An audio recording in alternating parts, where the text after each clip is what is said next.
Друзья, всем привет!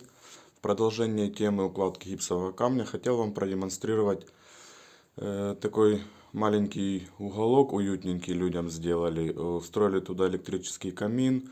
К сожалению, сейчас по всем известным причинам выключили освещение. Продемонстрировать не могу, как светит сам камин. Но очень уютный уголок получился. Собрали из гипсокартона вот такой вот уголок.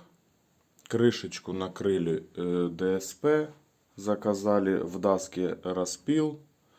Сверху накрыли пешечкой, кромочкой. Не всем может понравиться, но было принято такое решение. Заказчику подходит, устраивает. Мы выполнили, постарались. Сверху нанесены жидкие обои. Уложен на гипсокартон, на перфликс приклеен гипсовый камень.